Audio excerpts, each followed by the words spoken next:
Eh bien voilà, nous voilà de retour. Bonjour, bonsoir à vous, chères auditrices, chers auditeurs. Bienvenue dans ce nouvel épisode de ce podcast Analogie 57, toujours accompagné de Lucie et de Christian. Comment y vont ceux-là? Bah ça va super. Et toi? Toujours aussi bien, merci beaucoup. Comment tu vas, Cédric? Et moi ça va super, je suis très content de parler du livre du jour. C'est un livre qui me tient à cœur. Aujourd'hui, nous allons parler de ce chef-d'œuvre, de ce roman rempli de poésie, Gatsby le Magnifique, ou en traduction en anglais, Lucie. The Great Gatsby. Merci. Alors, Gatsby, qu'est-ce que c'est? Pour ceux qui ne connaissent pas, même si c'est l'un des livres les plus connus sur cette planète, c'est Oui, l'histoire. d'accord. Par ses films. Et retient pas ces mots. J'ai pas peur de dire les choses. Alors, j'ai longtemps cherché les mots pour donner un bon résumé à Gatsby. Et en fait, j'ai trouvé que la meilleure façon, c'était de le résumer en une phrase. Parce que je pense que le résumé de Gatsby tient en une phrase, et je vais vous le donner. L'histoire de Gatsby, c'est l'histoire d'un homme immensément riche qui organise des fêtes dans un château immensément grand dans l'espoir de faire venir son amour de toujours. Qu'est-ce qu'on en pense de ce résumé? Magnifique. Ça résume pas mal. Je vois qu'il y en a un qui est sceptique. Parti pris, je dirais. C'est un résumé qui a un parti pris. Pour ceux qui ne le savent pas, ce livre est écrit par Francis Scott Fitzgerald en 1925 et il décrit merveilleusement bien dans ce livre les années folles aux États-Unis. Alors ce livre parle d'amour, de nostalgie, de mort et de tant d'autres sujets que nous aborderons aujourd'hui dans ce podcast. Donc, vous l'aurez compris dans cet épisode, aujourd'hui nous allons parler du livre et ensuite, dans une deuxième partie, nous allons nous attarder sur deux films car il y a eu plusieurs adaptations, il me semble, Christian. Oui. Combien? Ça fait partie des questions de ton quiz. Alors, nous allons parler de particulières, du film de 1974 et du film de 2013. Mais avant ça, et avant d'attaquer et de rentrer dans le vif du sujet, comme toujours dans ce podcast, Lucie nous a préparé une merveilleuse chronique sur l'avant Gatsby concernant son auteur. Lucie, nous t'écoutons. Francis Scott Fitzgerald est né le 24 septembre 1896 à Saint Paul, dans le Minnesota, aux États-Unis. Il vit dans un milieu modeste, mais fréquente tout de même la haute société. Il est témoin jeune de la désillusion sociale et subit la différence de classe. Il est affecté à Princeton en 1913. Malgré sa volonté et ses efforts, il n'intègre pas l'équipe de football de l'université et restera marqué par cet échec. Il trouve sa place alors dans le groupe d'écriture et écrit donc dans les différents journaux de Princeton. En parallèle, il se réfugie dans la poésie. Elle prend tellement de place dans sa vie qu'il décide de quitter Princeton sans être diplômé. En 1917, il s'engage dans l'armée et rencontre Zelda Serre, dont il tombe fou amoureux. Pour elle, il écrit l'ébauche de son premier roman, L'Envers du paradis, qui sera finalement publié en 1920. Ce roman fait scandale et devient un énorme succès. Francis Scott Fitzgerald devient le porte-parole de l'ère du jazz et des années folles. Cette nouvelle génération des flippers, les danseuses de Charleston, aux cheveux courts et aux genoux nus. Grâce à la rente de ce premier ouvrage, il peut désormais épouser Zelda. Après la guerre, comme d'autres Américains, Francis Scott et Zelda décident de partir vivre en France. Les premières années, il écrit son deuxième roman, Les Heureux et les Damnés, publié en 1922. En parallèle, Fitzgerald écrit aussi des nouvelles. Vous connaissez sûrement l'une d'entre elles, puisque c'est lui qui a écrit, en 1921, L'étrange histoire de Benjamin Button.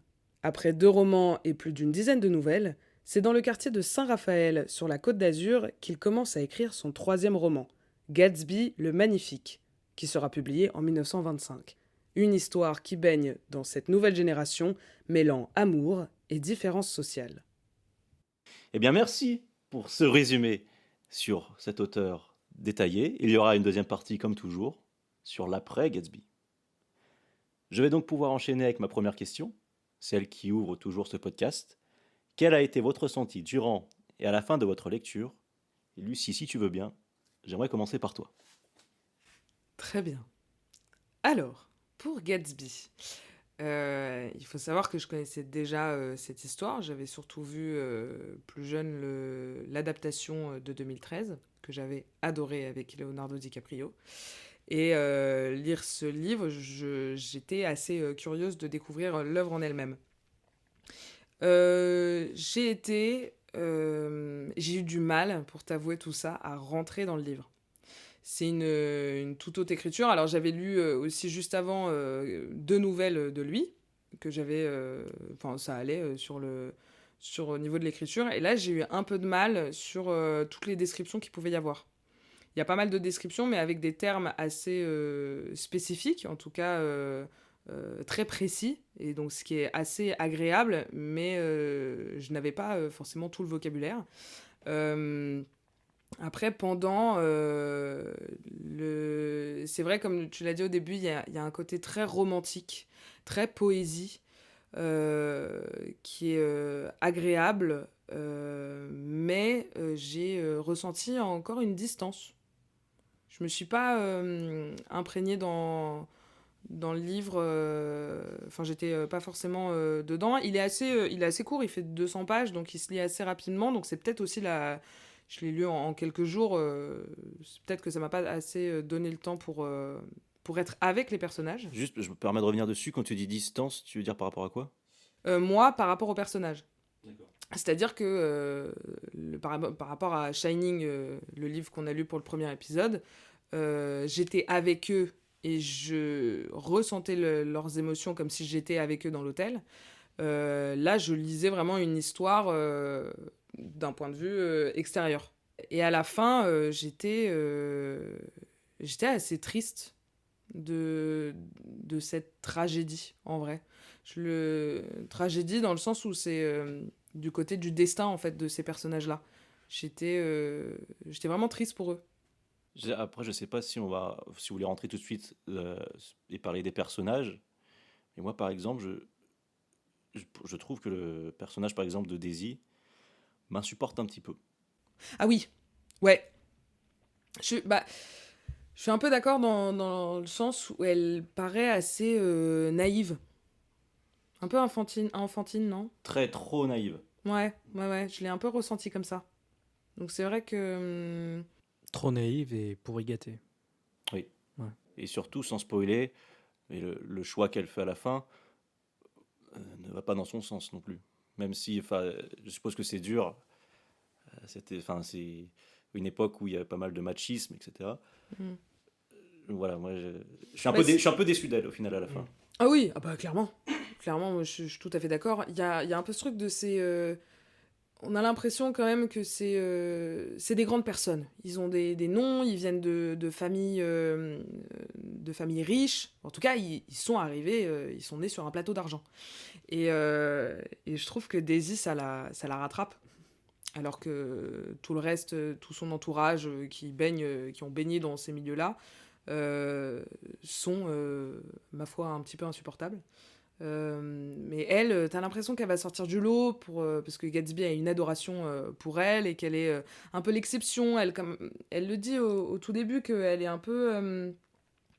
elle devient sinistre parce qu'elle a vu beaucoup de choses, qu'elle sait beaucoup de choses, donc tu te dis elle est un peu à part parce qu'elle connaît plein de choses et donc elle a du recul là-dessus et elle est raisonnée. Quand elle lui raconte à Nick Carraway, son cousin, son histoire quand elle était enceinte et qu'elle accouche et elle demande si c'est un garçon ou une fille et qu'on lui répond que c'est une fille, elle souhaite qu'une chose, c'est qu'elle soit sotte, qu'elle surtout pas intelligente parce que une fille intelligente dans cette société, dans cette époque-là, sera de toute façon malheureuse.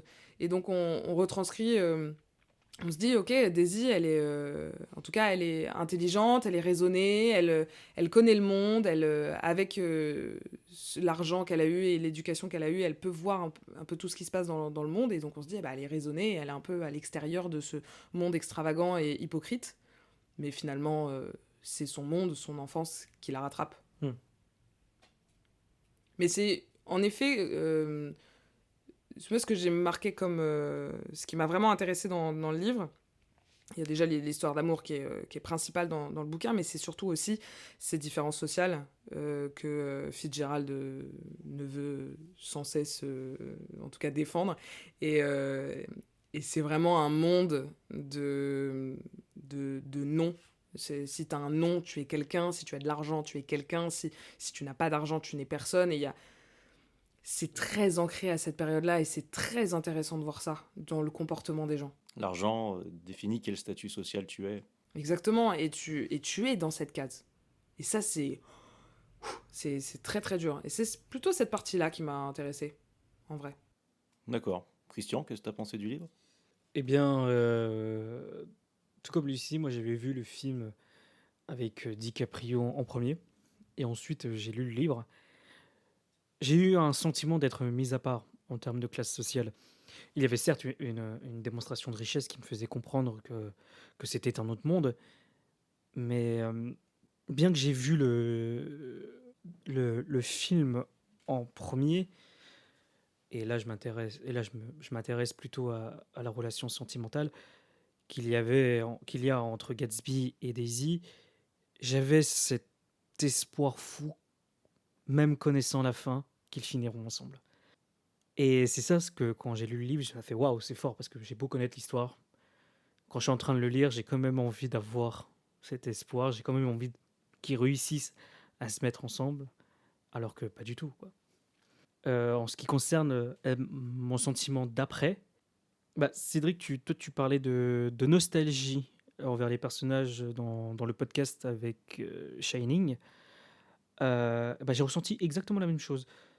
De laisser les personnages et surtout de laisser la relation entre Gatsby et Nick.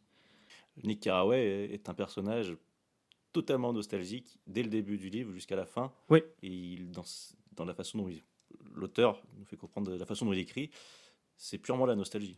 c'est ça. C'est ça, magnifique. et- Ce perso, il est génial, en Ouais. vrai. Il est incroyable. Et au final, je crois que je me rends compte que j'ai plus préféré Nick dans cette histoire que tout le reste. Je suis complètement d'accord avec toi. Que tout le reste. J'ai le même ressenti. Bah, on en parlera après avec les films, mais c'est vrai que quand j'avais vu la version de 2013, c'est surtout Gatsby qui est mis en avant, et en tout cas on veut l'aimer. Dans le livre, c'est vraiment Nick Carraway qui se détache Mm. de tout cet entourage-là, et on l'aime d'autant plus en fait. On est vraiment, c'est un livre à la première personne, hein, c'est Nick qui raconte l'histoire, et c'est vrai que être guidé par ce personnage-là, et connaissant sa position en tout cas dans la société, qui est un peu un entre-deux. Hein. Nick Carraway, il est en effet le cousin de Daisy, qui est d'une grande famille riche, mais il arrive dans les abords de New York et il paye sa maison $80 par mois. Il peut pas se payer un truc énorme, donc il est vraiment dans l'entre-deux. Ouais, il est dans ce postulat du futur nouveau riche. En plus, la façon dont sa maison est décrite, c'est qu'il est entre deux grands châteaux, quoi. Ouais. Il est vraiment au milieu de ça, dont son voisin est Gatsby d'ailleurs. Et donc, effectivement, il voit un peu de loin ce monde-là, en fait. Mais il le touche du bout des... Enfin, il va carrément rentrer dedans aussi. Hein. Mais Oui. pas tant que ça, parce qu'il a quand même sa petite maison. Donc son étiquette n'est pas comme les autres. Puisque même quand il va y rentrer, entre guillemets, quand il va participer aux soirées, etc., euh, il y a quand même son point de vue d'extérieur, où il n'est pas totalement emballé par ce monde de gens très riches. Mm. Quand il assiste à certaines conversations, etc., tu sens qu'il a quand même envie de rester de cet univers-là. Ouais, il a son étiquette morale, qui la maintient et qui la montre à tout le monde. Et Je trouve que c'est le personnage qui a le plus de valeur, en tout cas qui montre plus ses valeurs que les autres. Ouais. Il le dit dans le livre, et qui est bien retranscrit dans les films, heureusement, qu'il a cette sensation d'être au-dedans et au-dehors en même temps. Qu'il aime New York, mais qu'il a, dans une fameuse soirée new-yorkaise, dans un appartement, il est autant à la fenêtre dans la soirée, à regarder les gens de haut, et regarder la rue, et en même temps, il est en bas dans la rue en train de regarder la fenêtre de l'appartement et de voir les gens s'amuser. C'est vraiment le personnage de Nick Carraway. C'est très intéressant. Toi, Cédric, du coup, comment t'as découvert ce livre? J'imagine que tu l'aimes beaucoup. Qu'est-ce que t'as à nous dire? Moi, comment j'ai découvert ce livre, déjà, c'était un moment où j'avais envie de lire des livres. Je devais avoir 17-18 ans. Et donc, j'ai tapé tout bêtement sur Internet les livres à absolument lire dans sa vie. Et il y avait Gatsby. Et Gatsby, ça fait partie du genre de livre où si tu connais pas l'histoire, mais tu connais le nom. Tu as Ouais. déjà entendu parler de... Tu connais au moins le nom Gatsby. Et donc, j'ai eu cette curiosité de vouloir lire le livre. Et moi, alors, contrairement à vous, parce que vous avez plutôt bien aimé le livre, mais ça n'a pas été un coup de cœur non plus, j'ai l'impression, de votre côté. Non, c'est pas. Mon coup de cœur n'était pas durant ma lecture, mais... attends, le livre précisément ou l'histoire? Bah, c'est un peu les deux. Enfin, Ouais. ouais, Alors, j'ai pas eu de coup de cœur quand j'ai vu le film. Comme j'avais dit, j'avais vu le film en premier. Mais je l'ai eu quand j'ai lu le livre. d'accord. Parce que j'ai pris... ça a bien mijoté et surtout, il y a eu une certaine distance et une autre vision de l'histoire qui m'était apportée avec ce livre. Mais j'en parlerai plus tard. D'accord. Mais vas-y, continue. Mais moi, en tout cas, quand j'ai lu pour la première fois ce livre, c'est un peu comme dans le dernier podcast où je parlais de La La Land, c'est devenu tout de suite mon livre préféré. Mm. Moi, j'ai eu un vrai coup de cœur pour ce livre. Et t'as lu le livre sans avoir jamais vu les films? Jamais. Ok, J'avais d'accord. aucune idée de quoi ça parlait, pour être sincère, mis à part que je connaissais le nom Gatsby. Je savais que ça parlait d'une histoire d'amour, mais ça s'arrêtait là, quoi. Et donc, je me suis plongé à fond dans ce livre. Et d'ailleurs, ce qui est assez marrant, c'est qu'une semaine plus tard, j'ai tellement aimé le livre, je l'ai relu d'une traite. C'est-à-dire que j'ai pris 4 heures de ma journée et je voulais relire l'histoire tellement j'avais aimé. Pour moi, ce livre, c'est de la pure poésie, en fait. C'est même le personnage de Tom, qui est raciste, qui est macho. Oh là là. Et bah, je sais pas comment le dire, mais je trouve de la poésie en lui aussi finalement. Bah, c'est un équilibre, hein. Ouais. Et heureusement qu'il est là dans l'histoire, j'entends, ce qui permet aussi de... Oui, il fait ce contrebalancement. Tout à fait.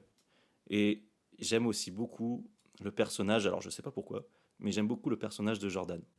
Ah, j'adore. Ouais. Dans les je livres comprends. déjà, je la trouvais charismatique.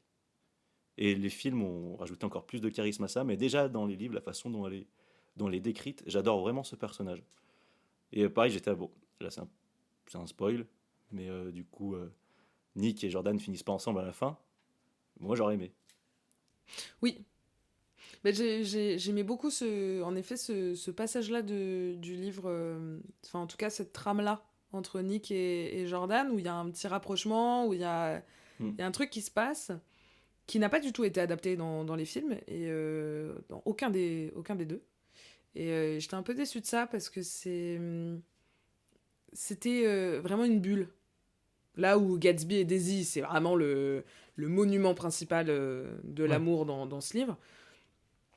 Il y avait en effet une très belle poésie entre Jordan et Nick. Et puis tu sens que Jordan aussi est dans son monde, mais elle est quand même moins naïve même beaucoup moins naïve que Daisy. Ah oui, Mm. beaucoup Et je moins. préfère cette façon-là d'être un peu dans la lune, donc de pas toujours savoir ce qui se passe, etc. Ou peut-être qu'elle fait semblant aussi de pas savoir ce qui se passe. Des fois, c'est un petit peu l'impression qu'elle me donne, mais j'adore ce personnage. Et ensuite, dans le livre, bah, effectivement, il y a des phrases sublimes.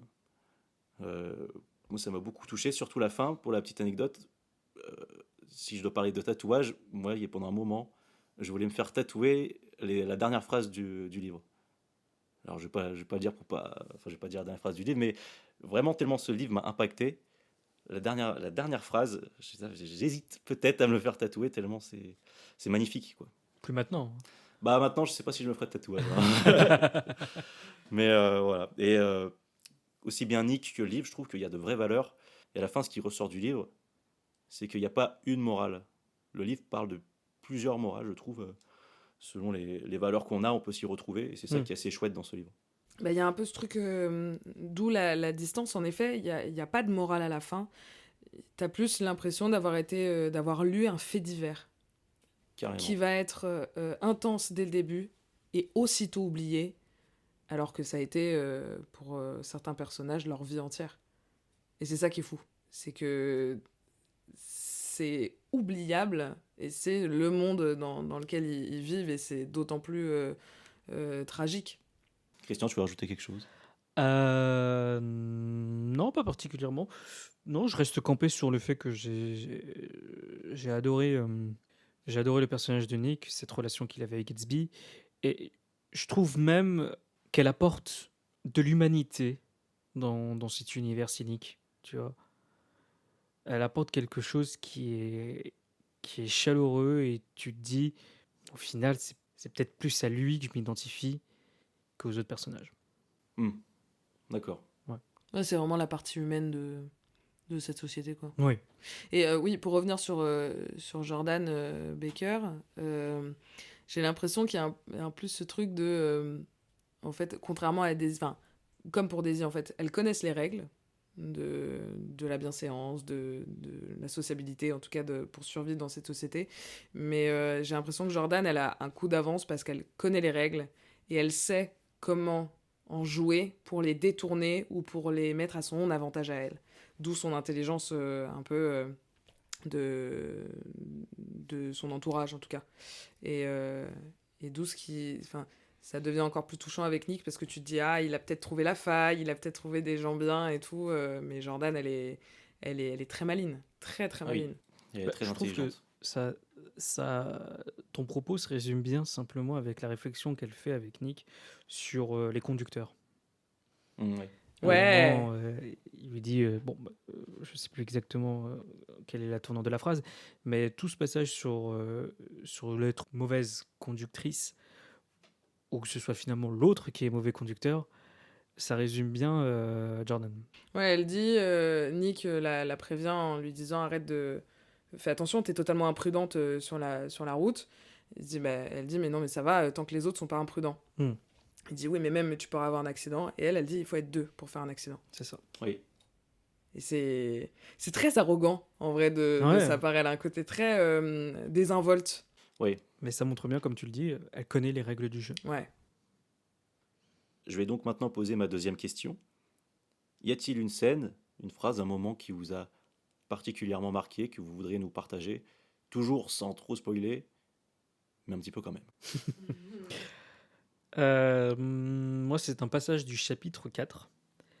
Le tour en voiture avec Nick pour aller déjeuner. C'est pas si long que ça. Ouais, si, quand même, ça fait 2-3 pages. Mais quand Gatsby vient chercher Nick et l'emmène en voiture pour aller déjeuner, et là, il lui raconte, entre guillemets, son passé. Oui. Quand tu lis, tu es comme le personnage de Nick. Tu veux pas y croire jusqu'au moment où il te sort limite des preuves matérielles. Et tu fais, peut-être il dit peut-être bien la vérité. Et t'as envie d'y croire, mais au fond, tu sais que c'est faux. Enfin, c'est trop beau pour être vrai. Et j'ai adoré cette insistance que peut-être même Fitzgerald a voulu aussi y croire. Que c'est possible, tu vois. Mais au final, c'est toute cette espérance qui se reflète dans l'histoire. Pourquoi t'aimes cette scène particulièrement, du coup? J'aime cette scène particulièrement parce que voilà, c'est toute l'espérance qu'elle peut marquer. Et aussi, ça rappelle un sujet qui est sous-jacent quand il y a le policier qui intervient et que Gatsby montre sa carte. Ouais. Et ça rappelle ce sujet que il n'est pas tout beau, tout net non plus. Il n'est pas parfait. Il n'est pas parfait, il cache quelque chose. Et je trouve que c'est un élément qui est totalement sous-jacent durant toute l'histoire. Et que finalement, je pense que je me suis plus attiré vers ce sujet que l'histoire d'amour qu'il y a entre Gatsby et Daisy. Il y a un truc de Gatsby, c'est trop propre. C'est ça. Il n'y a pas de faille. C'est trop propre. C'est que là, ça y est, il roule trop vite, il y a le flic qui l'arrête. Ah bah ça y est, il va un peu tomber ou genre il va se prendre une amende comme tout le monde. Non, même pas. Ouais. Il s'en sort bien. Ouais, il s'en sort bien et parce qu'au final, Nick aime Gatsby non malgré ses mensonges, mais à cause d'eux. Et je trouve que ça se relie bien sur le fait qu'il voit la dernière étincelle d'un idéalisme qui survit dans un monde corrompu. Ouais, c'est vrai, t'as raison. En vrai. En tout cas, il l'aime surtout pour la raison de ses mensonges. C'est de la survie. Oui. Tu vois? Ouais, ce que je parle, c'est à ce moment-là. Ah oui, ouais.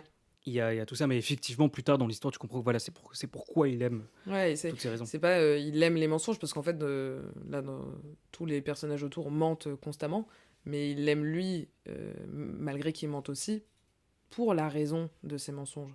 Le moment que j'ai choisi, c'est le moment qui m'a fait aimer Gatsby, réellement. C'est le moment juste avant que Daisy vienne chez Nick pour le rendez-vous avec Gatsby. Ce moment, c'est le moment où Nick annonce à Gatsby qu'il va inviter Daisy. Et ce moment-là, en face de Nick se trouve plus Gatsby, mais un enfant. Les réactions qu'il a, les phrases qu'il apporte, c'est vraiment des phrases, des réactions de gamins de 8 ans quoi, qui est amoureux. Ça faisait vraiment penser quand t'es en CP ou à la maternelle que t'es amoureux d'une fille. J'avais la même réaction, quoi. Et c'est ce moment-là où je me suis dit, ok, il a beau être richissime, être quelqu'un de grand, face à l'amour, il est comme tout le monde, en fait. Et c'est ce moment-là particulièrement qui est pareil, plein de poésie, plein de justesse dans l'écriture, et je trouvais ça très très beau. Et je me permets une petite entorse à la règle, où j'aimerais juste relever une petite phrase. C'est le moment du rendez-vous entre du coup Daisy et Gatsby. Hmm. Et la première phrase que va lui dire Gatsby quand il va la voir, c'est « Nous nous connaissions ». Et cette phrase, la façon dont c'est conjugué, je la trouve mais merveilleuse. Il dit pas nous nous connaissons, il dit nous nous connaissions. Et j'ai trouvé ça fabuleux. Je ne sais pas si c'est dans toutes les traductions cette phrase-là, moi en tout cas c'est celle que j'avais. Et j'ai trouvé ça tellement joli que j'ai voulu la partager. Ah, c'est super. J'adore ce moment, en effet. Vraiment Ah, et magnifique. ce côté enfantin, il revient plusieurs fois. Hein. Il revient plusieurs fois, Mais c'est la première fois qu'il casse un peu le truc Exactement. enfantin, là on le voit le vulnérable. Et à ce moment, mais du coup, je crois que si tu vas en parler, mais Oui. juste avant que Daisy arrive, où il lui dit, il lui dit, il est quelle heure? Il est quelle heure? Il reste 2 minutes. Il dit, je m'en vais. Il veut s'en aller. Ouais. Là, Non mais c'est c'est vraiment trop une tard, réaction c'est de trop gamin. tard, elle viendra pas. Et c'est beau, en fait, de voir ça chez lui, finalement. Ouais. Bah, ça fait la bonne transition avec mon passage préféré, c'est justement le surlendemain, enfin même il y a tout le lendemain. En fait, c'est juste après ton moment où Gatsby il sait que Daisy va arriver et que c'est dans 2 jours. Donc, c'est marrant, surtout parce que ma scène, c'est juste avant la tienne. Ah ouais. Juste avant la tienne. Ouais, c'est vrai, Ouais. c'est vrai. Donc c'est juste après, on est le lendemain. Gatsby est au courant que Daisy va venir le lendemain. Et là, mais alors là, il faut penser à la pelouse, il faut ramener des fleurs, il faut ramener tout ça. Ça, je trouvais ça assez spectaculaire. Oui, en plus, ce qui est marrant dans cette scène, c'est qu'il dit pas directement à Nick qu'il faut tondre la pelouse de Nick. Il dit, il faudra que je tonde ma pelouse. Oui, c'est vrai. Et au final, non, c'est la Alors que pelouse sa pelouse à lui est nickel. Bah oui, elle est nickel, mais justement, Mm. l'endroit de Nick n'est pas à la hauteur de Gatsby. Donc, il ramène tout son attirail pour rendre l'endroit parfait. Et c'est, en effet, juste avant, il me semble, tu me corriges si je dis faux, Cédric, parce que je peux peut-être m'en mêler les pinceaux avec les films. Il y a Nick Carraway qui lui dit justement à Gatsby, ah, elle est super la pelouse. Et Gatsby lui dit, la pelouse? Quelle pelouse? Ah oui, c'est vrai. Mm. Il oublie totalement. Il est totalement stressé. Il dit, quoi? De quoi tu me parles? Et là, mais on est au paroxysme du côté enfantin et de l'adrénaline et en même temps du stress, parce qu'il va voir l'amour de sa vie, en tout cas la fille qui l'aime depuis toujours. Et c'est ce fameux passage juste avant où ils attendent. Ils attendent que Daisy arrive. Et lui, il est stressé, mais en effet, comme un enfant. Là, ça m'a charmé et je trouvais ça drôle. Là, j'ai ri. C'était vachement drôle, ce passage-là. T'as ri quand t'as lu le bouquin? Pas de vive voix, mais j'ai ri dans ma tête. Ouais, c'est ça, ok. Oui. Pas pendant les films. Mais aussi dans les... Mais justement, j'attendais cette scène-là dans les films parce que je savais qu'elle m'avait plu dans le bouquin. Et j'avais une grosse attente justement sur cette scène. Et aussi ce tout petit passage très drôle juste après. Donc Daisy est arrivée. Nick Carraway décide de les laisser seuls parce qu'ils sont très gênés. Et alors ça, c'est hilarant. Ils sont vraiment juste gênés. Gatsby n'attend que ça, mais en fait, ils ne peuvent pas... ils n'arrivent pas à se parler. Et donc Nick décide de partir. Même il en oublie ses manières. Gatsby, il court vers Nick. Il dit mais, attends, mais tu te rends pas compte là, t'as laissé une femme seule dans le salon. Ah oui, c'est vrai. Bah, il en super, oublie mais super toutes cette scène. les règles d'un coup et c'est très très très touchant. Et quand Nick revient. Après 30 minutes sous la pluie, prétextant qu'il va en ville, alors qu'il attendait juste dans le jardin. Il y a du coup Daisy et Gatsby qui sont en train de parler, et Nick qui arrive dans la maison, et en fait, Gatsby et Daisy l'ont pas du tout entendu arriver. Donc il est dans la cuisine, et il bouge, il fait du bruit, il essaie de faire du bruit, pour en gros les prévenir qu'il est là, sauf que aucune réaction. Il n'y a aucune réaction. Et j'ai... En fait, Surtout, il leur dit que la pluie s'est arrêtée. Ils ont même pas remarqué, quoi. Ouais, oui. Ah oui, c'est vrai. Enfin, c'est vraiment des enfants et ça, c'était très, très, très, très beau. Faut dire pendant que aussi tout ce temps-là, Gatsby il est trempé. Oui. Oui. Mais c'est un enfant. Ah oui, ah mais oui, c'est vrai. Quand Daisy arrive, finalement, il est dans le salon, donc tout va bien. Et au final, quand ils arrivent, quand Daisy entre et que Nick la suit, il est plus là. Il a Ouais. fait le tour de la maison, et donc il arrive, il est trempé. Non mais ça, c'est vraiment C'est tellement touchant. Ouais. C'est ultra touchant, cette scène. Moi, elle m'a beaucoup touchée. Enfin, elle est géniale, elle est pure. Puis c'est vraiment une réaction, encore une fois, de gosse, quoi, de faire ça, Ouais. de fuir, puis de revenir trempé. Comme de si faire de comme R. si de rien n'était. Ouais. Non, non, c'est génial. En tout cas, c'est le moment où il perd le contrôle totalement, alors que depuis le début de l'histoire, il a le contrôle sur tout, sur toutes ses soirées, il organise des soirées avec des milliers de personnes chez lui, mais dès qu'il y a juste Daisy dans une pièce, il perd tout contrôle. Et ça, c'est savoureux. D'ailleurs, ça me fait penser à une question. Je la tente. Vous, avant un rendez-vous galant, vous êtes plutôt du genre stressé ou vous gérez? Alors ça... Quand tu dis... le mec il remet toujours en question à chaque fois la question. Quand tu dis rendez-vous galant, C'est un date. un date, mais on t'a fait un date ou toi tu fais le date? Enfin, Bah, je t'es à la vais place- reformuler peut-être. En gros, t'es à la place de Gatsby. Ok, C'est toi d'accord. qui as demandé Ah à ouais, la ouais, personne. ouais. Et là, maintenant, voilà. Oh, waouh. Ouais, je crois que moi aussi je me chierais Oh, je dessus. suis comme... Ouais, de ouf. Ça fait 5 ans. Là, je te revois. Ouais, je me chie dessus. Ah, mais tu connais la personne. Mais si c'est pas une personne que tu Ah, connais. d'accord. Du coup, on voulait vraiment. Bah, J'ai non, demandé- mais les deux, c'est intéressant. Ok. Du coup, si c'est... Et si Si tu je connais la peux- personne, t'es même à plus stressé que si tu connais pas la personne. Je serais peut-être plus stressé parce que j'aurais aussi cette appréhension de pas vouloir décevoir la personne que je connais déjà. Oh, waouh. Ok. Ah, c'est beau. Tu vois? Ouais. Oui, parce que la personne, si tu la connais pas, bon, tu la déçois, tu la reverras pas, quoi. Voilà. Ouais, c'est vrai. Ouais, il y a un peu ça, moi, je me rends compte, selon mon niveau de stress, si j'aime vraiment la personne ou pas. Si je suis pas stressée, bon... Claquette enfin, chaussée, je m'en voilà. bats les Non, couilles. non, pas du tout, pas du tout. C'est pour Non, ça que non. t'es détendu, là. C'est dans le sens, On le prend pas mal. je suis plus détendue quand il n'y a pas un enjeu de dingue. Si je connais pas la personne ou si c'est juste pour rencontrer, bon bah voilà, je vais y aller en étant moi-même et j'aurais pas grand chose à perdre. En effet, si je la connais pas la personne ou si tu vois sur les sites de rencontres, il y a pas trop de stress. Mais en fait, je sais que avant plus je stresse, plus je me dis oula, attends, c'est important pour moi du coup. Donc Ouais. cette personne est importante. Donc Ouais, je ok, je fais des petits, je vérifie 5 fois si j'ai pas un truc entre les dents. Enfin, je refais ma coiffure. Je fais des petits gestes, des petits trucs nuls. Je fais ok, alors on va se détendre tranquille. Mais quand même pas au point de Gatsby.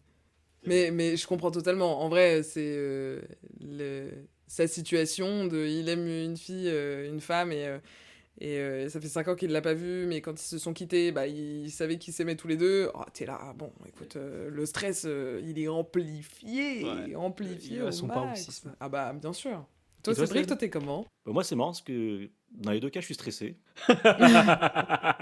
Que ça fasse 5 ans ou une semaine que vous le connaissez. C'est un stress inouï. En plus, moi, je suis le genre de gars à arriver très en avance. Alors ça, là-dessus, comptez sur moi, je serai à l'heure. Mais je suis très très en avance et du coup, ça me stresse encore plus parce que je suis devant l'endroit où on va se voir. Du coup, bah, je me fais tous les films possibles et inimaginables, quoi. Et t'attends. Et j'attends. Mais du coup, tu as autre affaire, mais parce que pour moi, c'est tellement mal poli d'arriver en retard que j'aimerais pas qu'on me le fasse. Alors du coup, en plus, généralement, la personne arrive en retard. C'est ça qui est fou. Coup de gueule, coup de Coup de gueule. gueule, non, mais là, faut qu'on entende. C'était pas le bon podcast. Déjà... Bah, surtout quand la personne arrive énormément en avance. Moi, là, à ta place, je me ferais déjà en 5 minutes en stress avant un date, mais je me ferais Oui. tous les scénarios possibles. Ouais. Alors, plus tu arrives en avance, Puis en plus, tous les Ouh. scénarios que tu te fais, généralement, c'est tous ceux qui n'arriveront pas, quoi. évidemment. C'est une Voilà, mort vivante, elle arrive. Ouais, c'est souvent des scénarios, mais à l'extrême. Soit c'est extraordinaire et ça remplit tous tes objectifs et tous les drapeaux sont verts et tout va bien. Exactement. Soit c'est la pire chose du monde et tu fais toutes les gaffes C'est la du catastrophe. monde, que t'es pas présentable. Des- T'es trempé en costume, enfin tu vois, comme En plus, Gatsby. j'ai trop peur qu'on me prenne pour un bébé parce que moi, je bois pas trop d'alcool. Du coup, moi, je vais vous prendre un Schweppes. Vous avez la grume. Bah ça va, s'il est 15h, bon, ça va. S'il est C'est haut. 23h, bon. Il y en a que ça freine pas, je vais te dire. Oui, c'est vrai. Je vais pas te mentir. Non. C'est vrai, c'est vrai. Enfin. On enchaîne. Alors, Ouais. Elle était bien cette petite question. Enchaînons avec cette troisième question. Comprenez-vous l'impact du livre et le conseillerez-vous? Alors, concernant l'impact du livre, j'aimerais juste rappeler que ce livre occupe la 2e place dans la liste des 100 meilleurs romans de la langue anglaise du XXe siècle.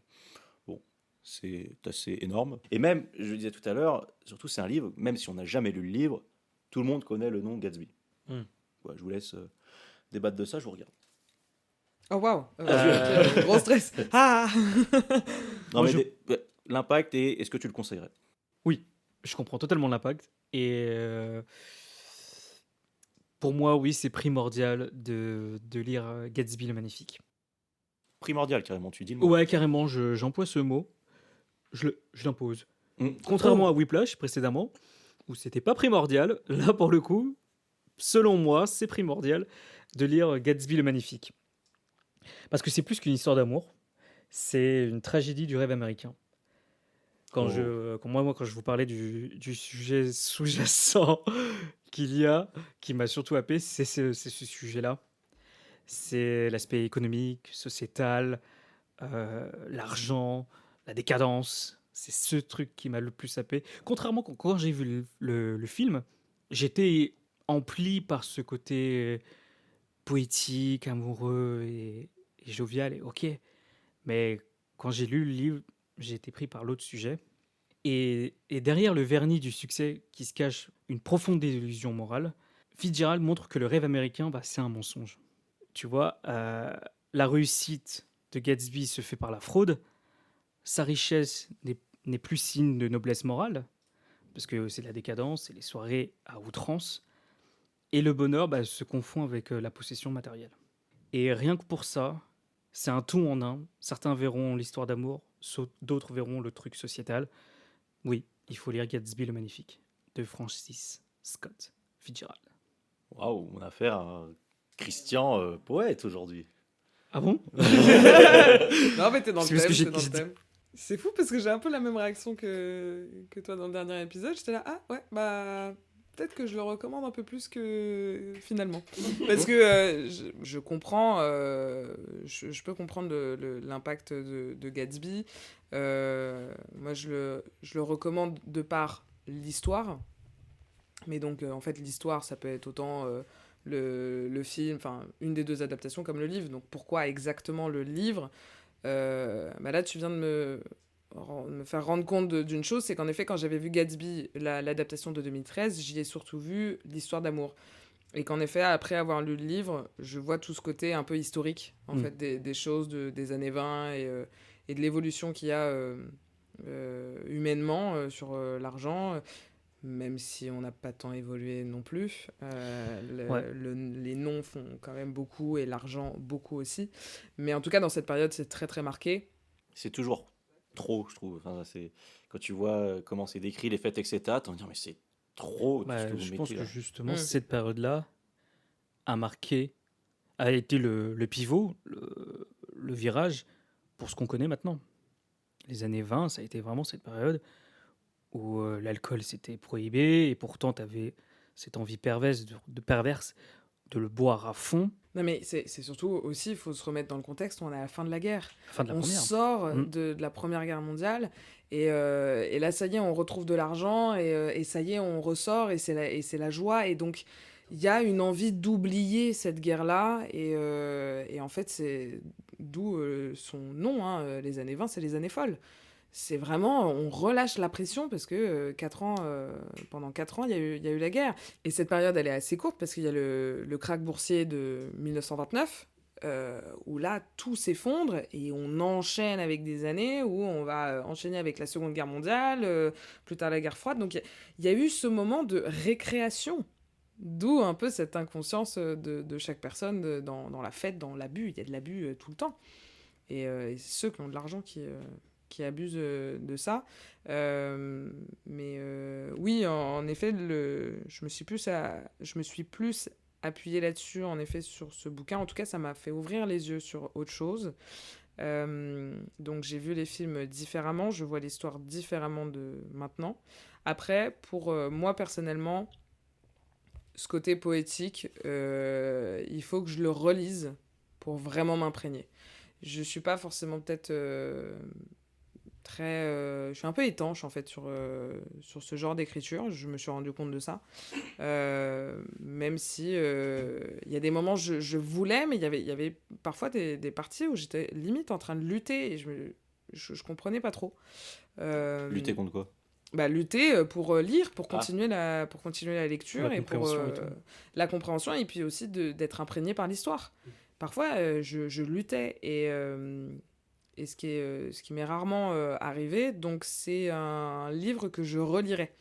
Ça, c'est sûr, peut-être pas tout de suite, mais ça vaut quand même une deuxième lecture. J'ai pas envie d'abandonner ça pour avoir tous les traits, mais c'est vrai qu'en tout cas, Gatsby est un joli témoignage à ces années-là, sur plein de points de vue différents, amoureux, sociétal, parental, enfin plein de choses.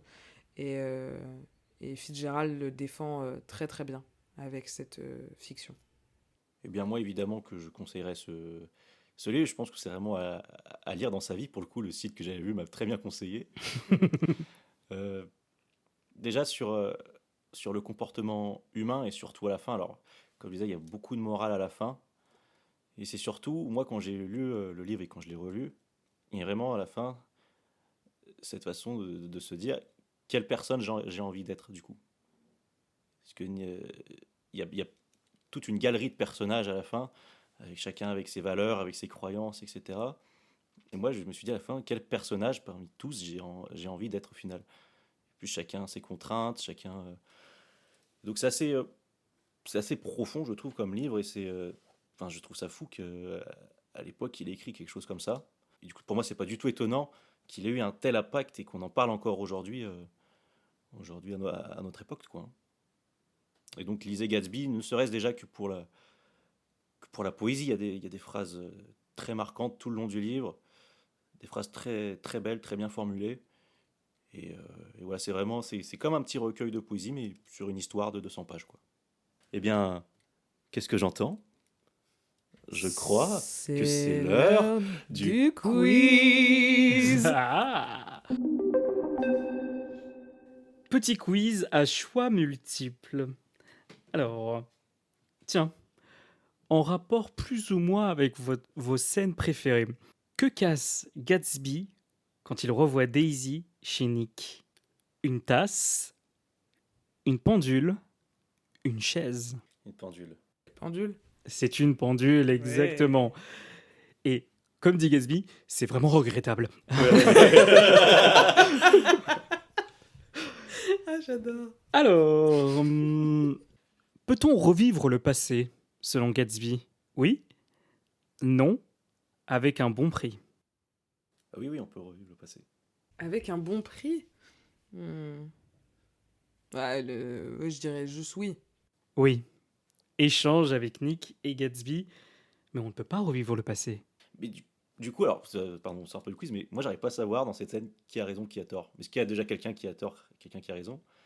Mais pour moi, les deux ont à peu près raison. Enfin, je sais pas, c'est dur. Moi, je pense qu'on ne peut pas revivre le passé parce que c'est un souvenir et un souvenir, à force, tu peux l'idolâtrer. Et c'est ça le problème de Gatsby envers Daisy, c'est qu'en fait, au final, il est tombé amoureux de l'image qui se faisait d'elle. Oui, d'accord, ok. C'est mon analyse de comptoir. Mais je pense, ouais, c'est vraiment une question de point de vue, parce qu'on est face à deux personnes, Nick et Gatsby, qui ont des avis totalement contradictoires. Aussi. Mais les deux se défendent, et en même temps, t'as pas envie de contredire Gatsby. S'il a attendu 5 ans pour ce moment, t'as pas envie de lui dire, mais non, on peut pas revivre le passé. S'il te dit oui, c'est que c'est oui.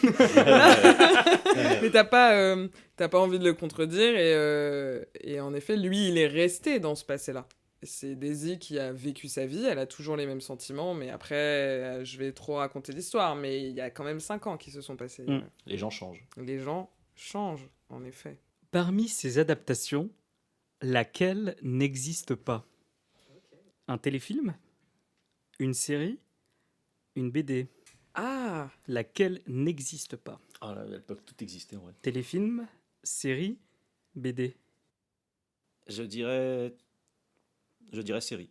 j'hésite. Par contre, si une BD existe, je vais grave la lire.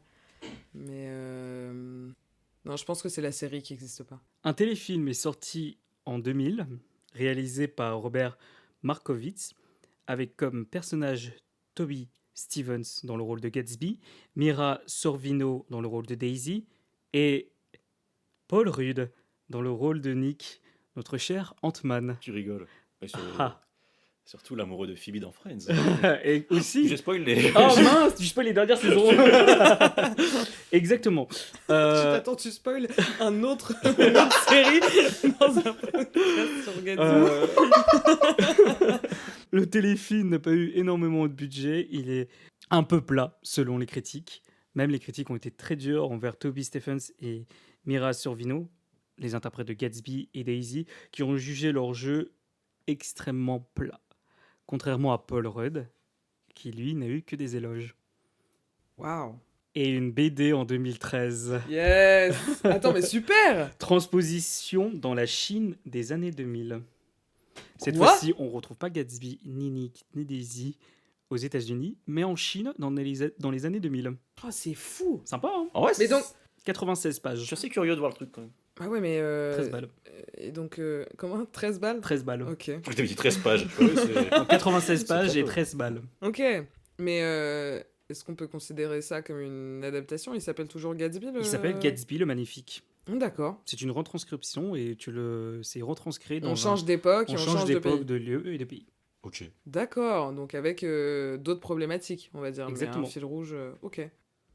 Et one more thing, côté adaptation, Netflix prépare une libre adaptation moderne de l'œuvre qui se déroulerait dans notre temps à la Silicon Valley.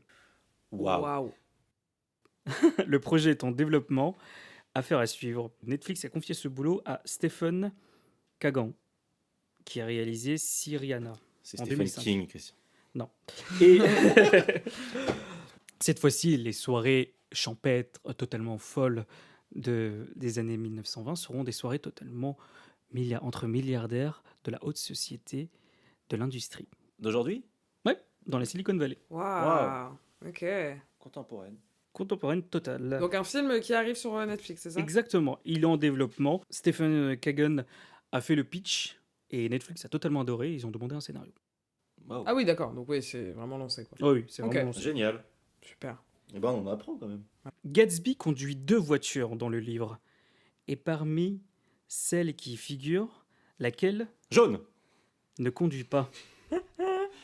Laquelle ne conduit pas? Une voiture jaune, une voiture bleue, une voiture noire. Bah noir. Laquelle il ne conduit pas? Laquelle il ne conduit pas? C'est la noire. C'est la noire. Voiture jaune, c'est la sienne. Et voiture Voiture bleue, bleue. celle de Tom Buchanan. Oui. Et question, qui est la dernière. Comment se traduit cette expression « mon vieux » si souvent utilisée par Gatsby dans la version originale? Old sport, my brother, man. Le premier. All sports. Waouh, les quel sons accent, Cédric. Exactement, old sport. Super. Et ben nous y voilà. fin du Merci quiz. beaucoup. Merci, Christian, c'était Merci, super. Christian. Et nous allons donc pouvoir passer à la partie 2. Jingle.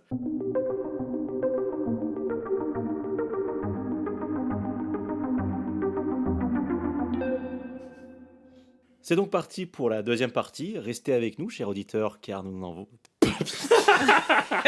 Il a fait un move de radio. J'adore. En vrai, j'ai envie de la garder.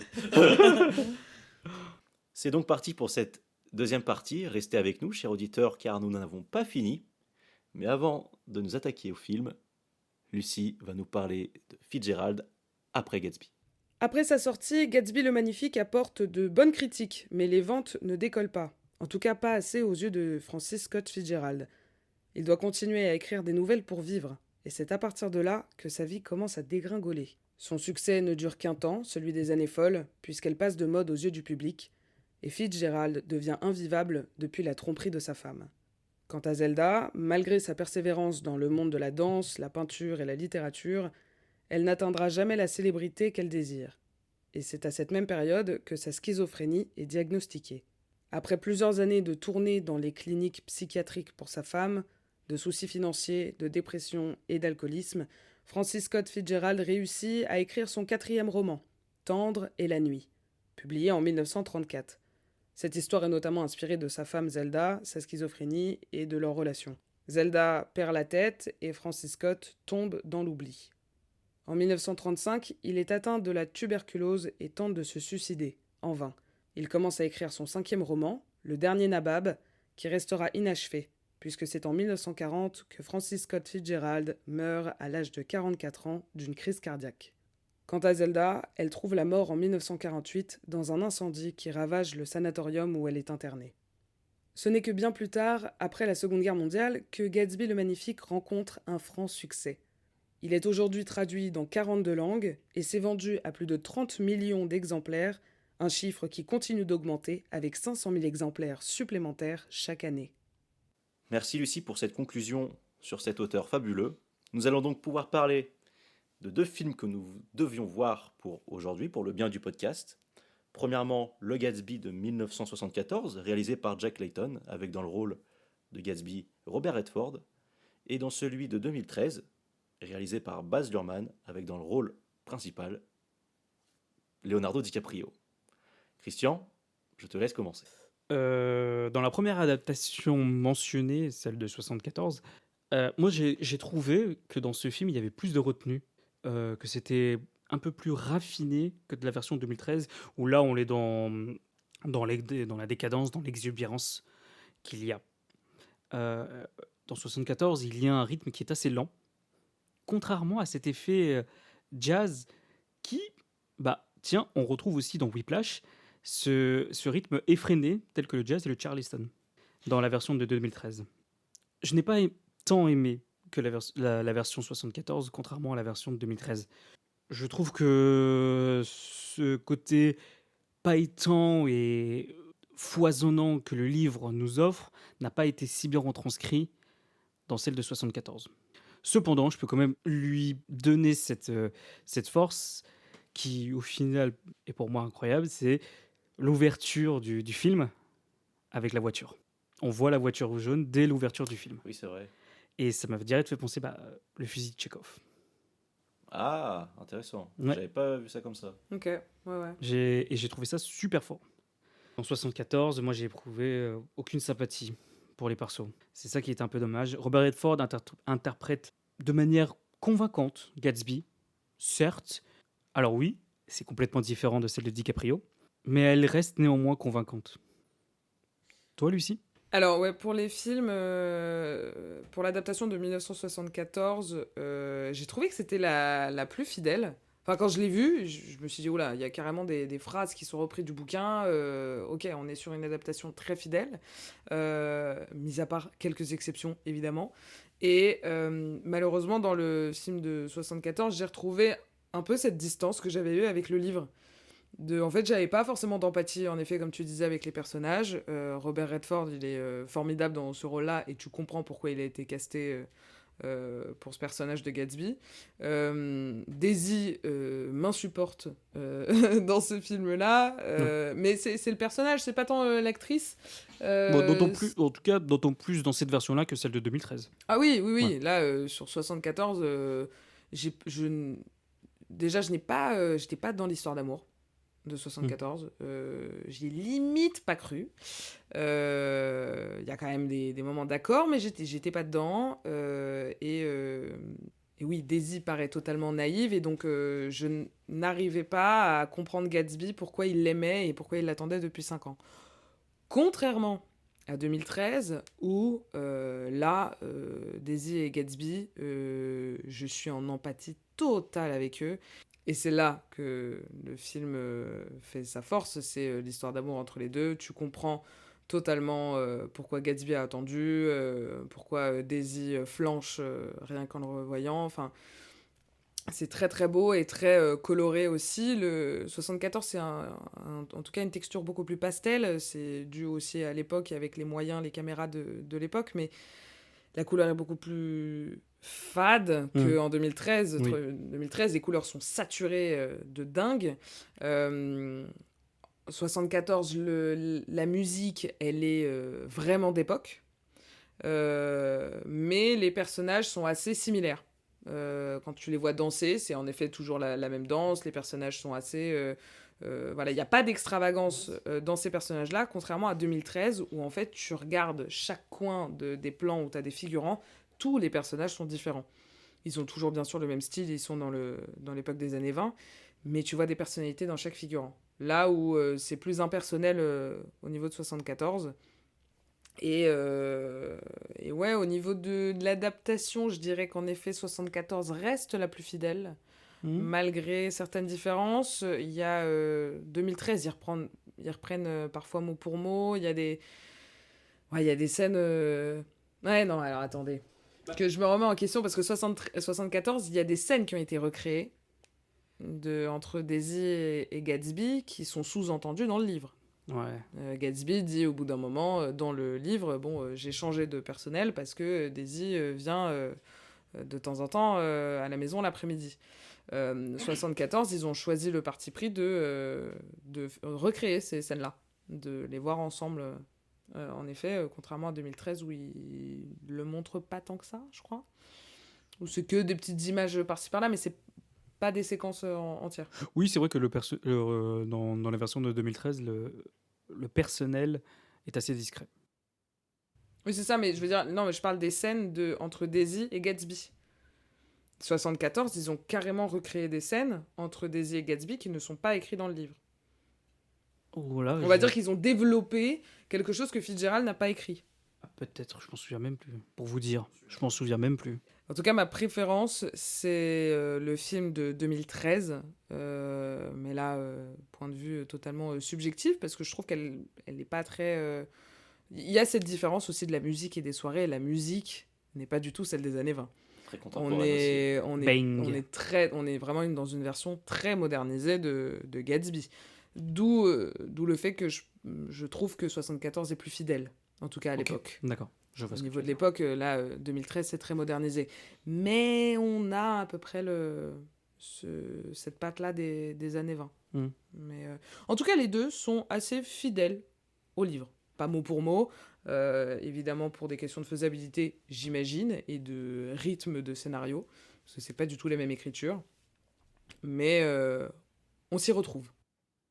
Mais tu vois, c'est intéressant parce que là, ce que tu dis, en fait, on peut se référer à ce fait que la version de 2013 se base sur l'imaginaire qu'on a des années folles, alors que la version de 74, il y a peut-être encore des gens des années 20 qui étaient encore là. Oui, tout à fait. Et ça reste un souvenir qui est toujours palpable, contrairement à celle de 2013 où on va faire sortir, on va s'imaginer que c'était comme ça et on va l'exacerber. Et on est en train d'idolâtrer une C'est ça. période, en tout cas de modifier un souvenir. Oui, tout à fait. Cédric, toi, les films, qu'est-ce que t'en as pensé? Oui, alors déjà, il est important de rappeler que dans le film de 74, du coup, le scénariste, c'est le grand Francis Ford Coppola. Oui, C'est vrai que la tête que tu as fait quand son nom est apparu Ouais. était assez impressionnante. Vous pouvez pas me voir, mais il a fait une tête impressionnante. Les points positifs étant faits, non, Bah, non, j'ai trouvé plutôt long le film de 1974. Et j'ai trouvé le nombre de fois où j'aurais dit le mot poétique dans ce podcast, mais c'est vrai, j'ai trouvé moins poétique, plus brut. Et moi, j'ai pas aimé le Gatsby de Robert Redford. ok. J'ai trouvé très dur. J'ai pas vu l'enfant qu'il y a dans les livres. Là Oui, pas où du tout. C'est vrai que si je fais parallèle avec le souvenir que j'ai du film et la scène surtout que tu adores, c'est vrai qu'il se comporte pas du tout comme un enfant. à alors ce moment-là. que DiCaprio, là, je vois un enfant. Même quand il revient tout mouillé, dans son regard, je vois de la peur et un gosse, quoi. Il y a une performance de DiCaprio, en effet, pour ces scènes-là. Ce petit moment où il parle avec Nick Carraway et qui lui dit ça y est, Daisy va venir. Tu vois son visage se décomposer. Et oui. Juste pour ce moment-là, DiCaprio, chapeau, quoi. C'est magnifique. Et tu vois même, je trouve que je sais pas pour qui je me prends en disant ça, mais le personnage de Gatsby, je trouve qu'il a plus de rondeur, voilà, chez DiCaprio que chez Robert Redford. Voilà. Maintenant, Robert Redford, c'est un grand acteur, mais dans ce rôle-là, en tout cas, voilà, si je devais comparer, Oui. je préfère le Gatsby de DiCaprio. Et aussi, dès le début, je trouve que l'intro du Gatsby de 2013 est déjà plus belle, plus meilleure avec la musique, avec la façon, parce qu'en plus ils se sont permis de dire que Nick était dans un hôpital psychiatrique, avec un psy. Ouais, une Ah institut. oui, Ouais. il y a aussi cette différence-là avec 2013. Il y a carrément un peu les flashbacks il écrit comme s'il écrivait le bouquin en hôpital psy. Et ça, donc ça, c'est une liberté qu'ils ont pris, mais elle me dérange pas du tout. Au contraire, je trouve que ça va bien, en fait. Enfin, pour ce film-là, je trouve que ça colle plutôt bien. Et même parfois, on peut voir certaines écritures. Donc, le personnage de Nick Carraway dit un mot du livre, et à côté, on voit l'écriture du livre. Et je trouve ça super beau, je trouve ça bien. Ça rappelle un peu d'où vient l'histoire quand même. Et moi, donc, j'ai plutôt apprécié celui de 2013. Et t'as même parce que je me suis posé la question, ok, pourquoi il a fait ça? Et en fait, j'avais revu dans le livre à la page 69, mais ça c'est pour mon édition, où il dit en relisant ce que je viens d'écrire, blablabla. Bla. Et là, il fait un constat lui-même sur ce qu'il vient d'écrire. Donc ça colle totalement avec cette idée de Nick Carraway qui, en hôpital psy après, en tout cas en thérapie, et qui réécrive cette histoire. Oui, c'est vrai, parce qu'on ne sait pas trop au final, à la fin du livre, ce qu'il est, ce qu'il devient. Enfin, Dans quel contexte il écrit cette histoire? ouais, parce qu'on se doute voilà, qu'il est. Bon, pareil, je parle souvent de nostalgie, mais là c'est le cas. Nick Carraway est plein de nostalgie quand il écrit, on suppose, ce livre, mais on ne sait pas quand et comment il le fait. Et donc je crois qu'il le dit à un moment, c'est 2 ans plus tard. Ok. Donc voilà. Et entre 2013 et 74, tu préfères donc 2013? 2013, oui. Ouais. 74, il y a des moments où je me suis un petit peu ennuyé. C'est Ouais. vrai. C'est vrai. Non, mais c'est intéressant aussi parce que on parle souvent de Gatsby, mais la version de Nick de 74, elle aussi, on n'éprouve aucune sympathie envers Oui. cette version-là. Enfin, pour moi, je le trouve antipathique, carrément. Ah ouais? Ah ouais. Ouais. Faudrait que je me rappelle, mais en tout cas physiquement, les deux Nick Carraway, c'est quasi les mêmes. Hein. Ouais, Entre je 74 pense que et 2013, 74, il est un peu plus grand. Mais bon, après, voilà. Oui, mais je veux dire, Oui. c'est le même genre d'homme. Oui. C'est le gringalet brun, blanc qui arrive un peu timide, un peu... Mais tu vois, le traitement qu'ils l'ont fait, par exemple, quand il arrive au début du livre, quand il arrive, au début du film, quand il arrive chez Daisy avec Buchanan et tout ça, n'est pas le même de 74 que celui de 2013. Eh bien, son arrivée, je trouve, de l'adaptation de 74 est plus fidèle au livre que celle de 2013. Ouais. Ah oui, et il y a un truc quand Mais un même peu moins qu'ils attachant. ont... Ah oui, moins attachant. Mm. Ouais, moins attachant. Mais globalement, en vrai, les personnages sont pas si attachants en 74 Oui. qu'en 2013. 2013, t'es vraiment plongé avec eux et c'est ça qui est très, très beau et qui te fait vivre vraiment des belles émotions. Et c'est Il y a un Spider-Man. truc... Et c'est Spider-Man. Et il y a un truc que j'ai remarqué aussi, déjà en lisant le bouquin, ça m'a attardé parce que je me suis dit, putain, Fitzgerald, il s'attarde sur des rideaux, mais qu'est-ce que c'est que ça? Et tu vois le début de chaque film, les rideaux, ils volent, mais exactement la Ouais. même description Ouais. que Fitzgerald, et je me suis dit, waouh, ok, là ça me fait plaisir en fait. Je comprends pourquoi t'as fait ça. Je comprends, et en fait, ce truc de la lumière qui traverse les rideaux avec ce va-et-vient, avec le vent qui font comme l'image d'une vague et tout, et je trouvais ça très beau sur le livre. J'étais là, waouh, ok, on s'attarde en effet sur des rideaux, mais en image, je comprends, c'est totalement beau. D'ailleurs, même dans l'adaptation de 2013, au tout début, il y a des rideaux partout. Mais il y a des rideaux qui volent, mais super haut, alors que dans 74, c'est très fin. C'est très léger. Oui, mais c'est on pas, les voit. c'est pas autant de fenêtres qui est ça.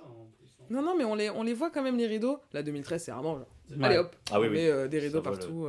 Et peut-être que je peux un petit peu reprocher à celui de 2013, c'est que je trouve que le début, quand on voit le personnage de Wilson, on voit tout de suite que ce mec va avoir une importance par la suite. Ouais, tout à fait. Alors que Oui. celui de 74, bon, c'est ça, c'est ce qui est dans le cas ce qui est le cas dans le livre.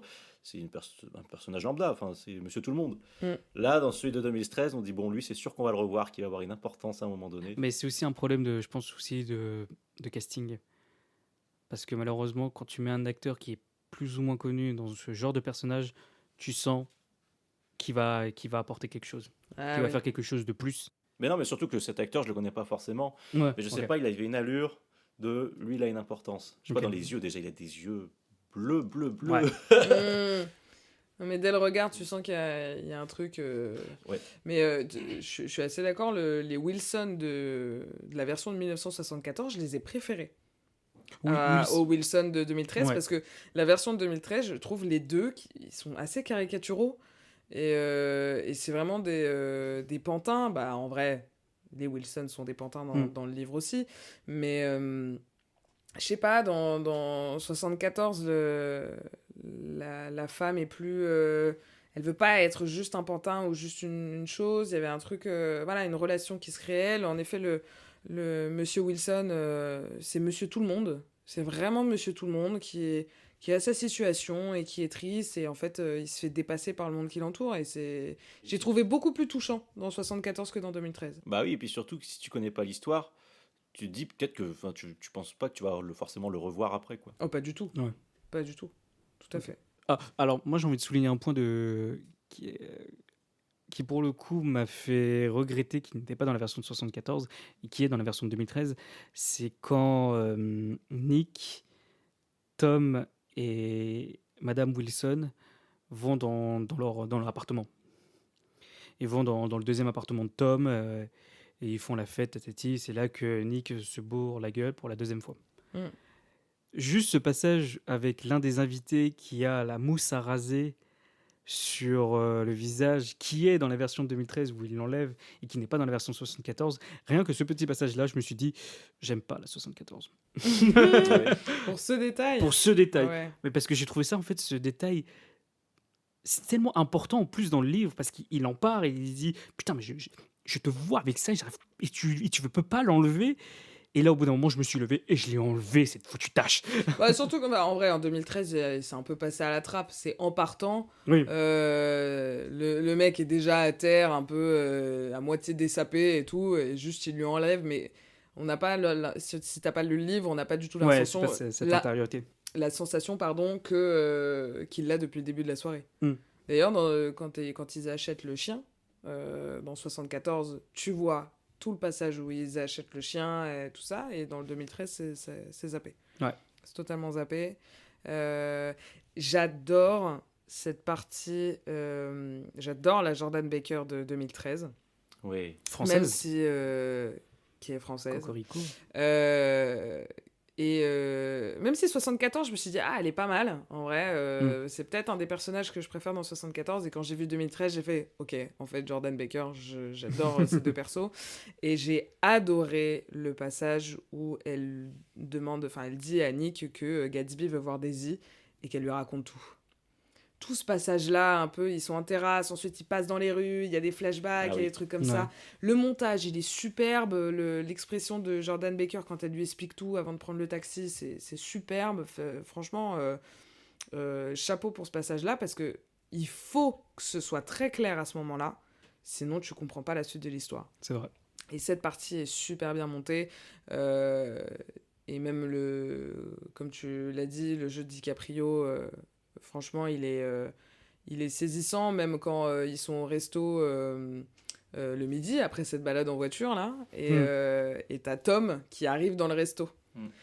Et il n'y avait pas tant de détails que ça dans le livre, parce que juste, ils disent que Gatsby disparaît quand Tom lui dit bonjour. Et le jeu de DiCaprio à ce moment-là, il ne dit rien, mais il connaît absolument Tom. Il va lui serrer la main et juste tu regardes son visage se décomposer et il part. Là, enfin, tu comprends tout juste Tout avec ça. complètement, Et, ouais. Ouais. c'est sublime. Et Daisy dans cette adaptation, moi je l'adore, je la trouve pas du tout naïve. Oui, elle fait du bien cette Daisy là, je trouve. Ouais, elle fait beaucoup de bien. On a plus l'impression que c'est une princesse emprisonnée dans un donjon. Qu'elle subit des choses, mais... Moi, je trouve que oui, comme tu dis, mais je trouve que c'est plutôt une princesse qui est enfermée dans une cage dorée. Ouais, oui, clairement. Ah, clairement. Avec des œillères. Mm. Parce que à la fin, c'était... Bon, je vais pas dire, mais c'est terrible.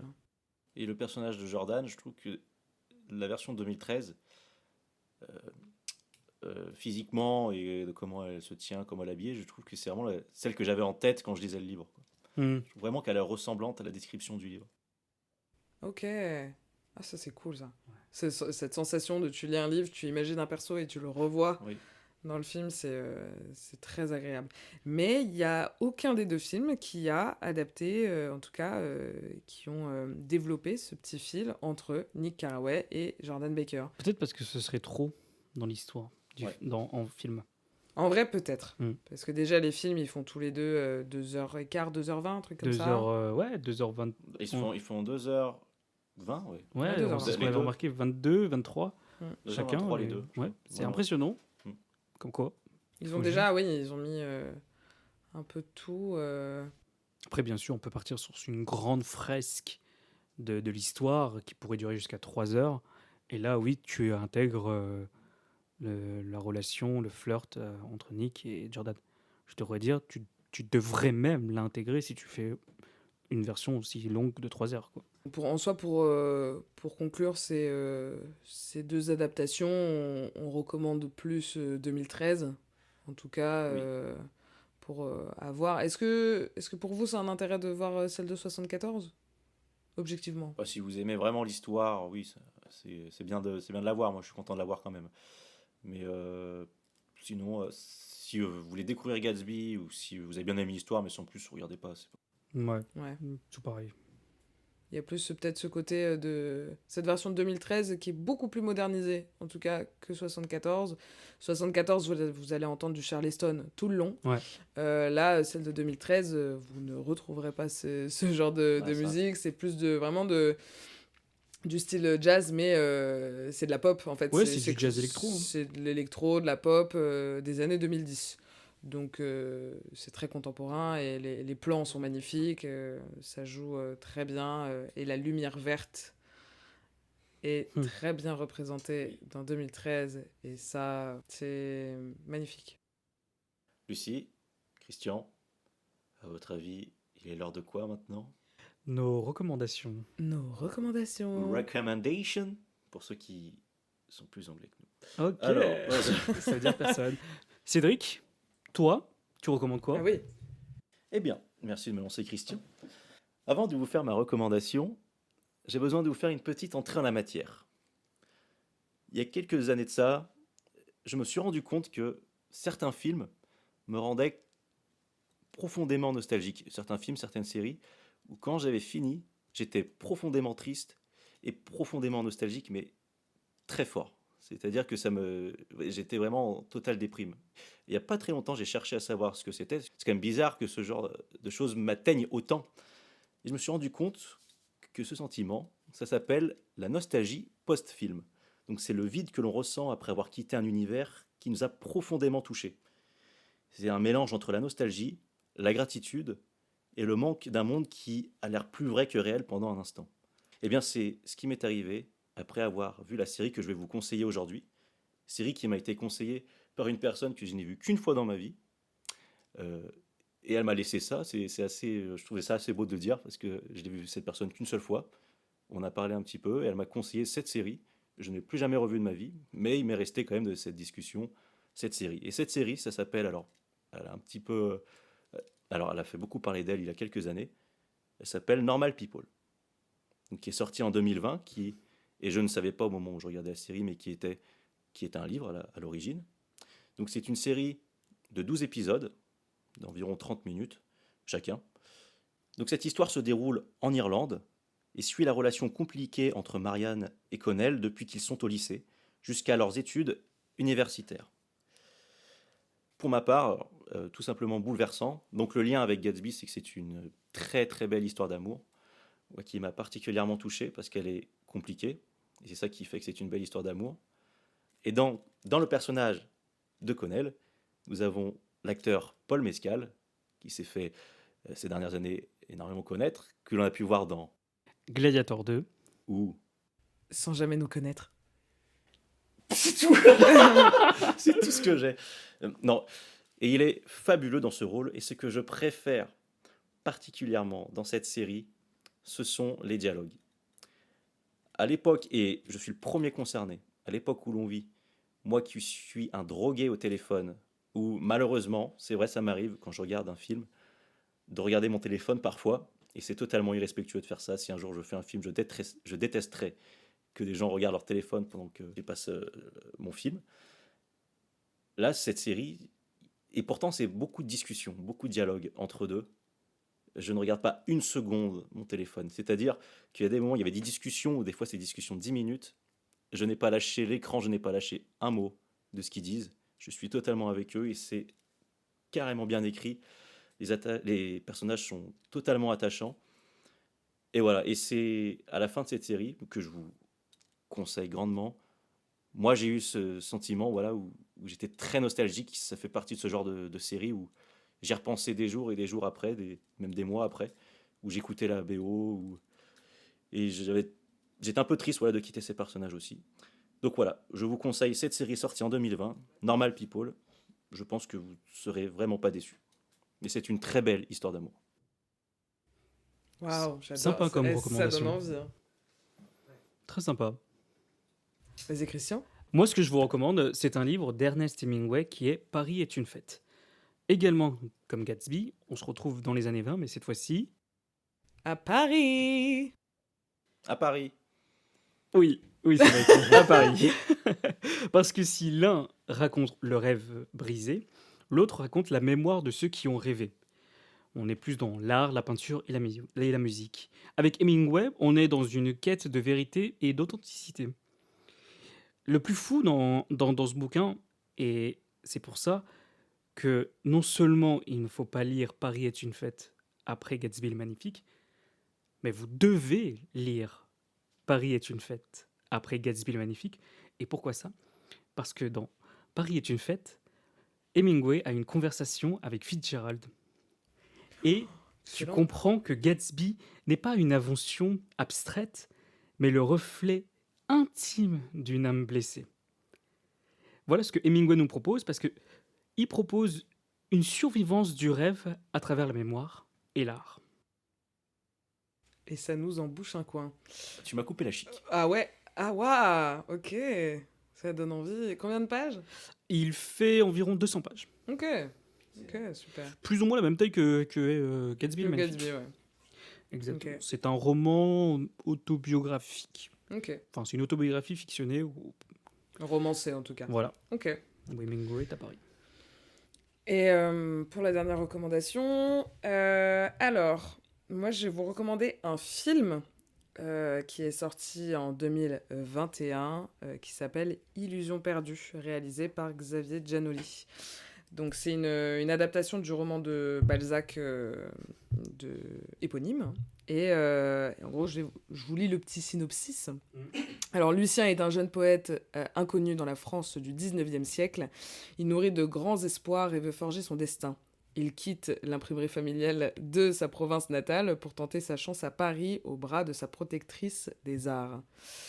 Et c'est un jeune homme qui n'a pas de nom, qui n'est pas riche et qui va... mais qui a quand même une petite histoire d'amour avec une personne qui a un nom et qui a de l'argent. Il va monter à Paris pour vivre de ses écrits. Et là, il va découvrir un monde où, en effet, avoir un nom et avoir de l'argent, c'est beaucoup plus simple que de ne pas en avoir. Et en fait, c'est surtout le côté de Gatsby assez sociétal d'hypocrisie et de nom et d'argent qui m'a fait penser à ce film-là, surtout à la fin du livre. Il y a vraiment un passage qui m'a fait résonner sur ce film. Je ne vous dis pas évidemment lequel pour spoiler ni l'un ni l'autre. Mais c'est la nature humaine. C'est d'ailleurs Illusion perdue fait partie du groupement d'œuvres de Balzac qui s'appelle Comédie humaine. Ça porte bien son nom, et donc c'est une grande critique de la société. Mais pour le coup, on n'est pas du tout à la même période. On est vraiment au début du 19e siècle, dans les années 30-40. Donc, mais la nature humaine n'a pas tant changé que ça. Voilà. Ok. Et bah, ça donne envie. Ah ouais, pas mal. Vraiment pas On a mal. plein de choses à voir et plein de choses à lire. Mais qu'est-ce que tu recommandes le plus, le livre ou le film? Alors, malheureusement, je n'ai pas lu le livre, Ok. mais j'ai vu bien sûr le film. Il faut absolument que je livre. Ouah, Que je livre le lise. exactement. Il faudrait qu'un jour je lise le livre. En tout cas, le film m'a beaucoup marqué hein, parce qu'il prend une direction. Il prend vraiment cette direction-là de la nature humaine et de la société. En tout cas, de l'hypocrisie, de comment on arrive à ses fins malgré les dommages collatéraux. Voilà. Lucie, Christian, Cédric, merci pour ce podcast. Merci à toi. merci. Et oui, chers auditeurs, ça y est, je sais que vous êtes tristes, mais c'est la fin de cet épisode. Oui. Nous espérons que vous avez passé un beau moment et que vous aussi, un jour, vous trouverez votre lumière verte. D'ici là, on se revoit pour le prochain épisode où on parlera cinéma. En attendant, faites attention à vous et à bientôt. Bisous. Tchuss!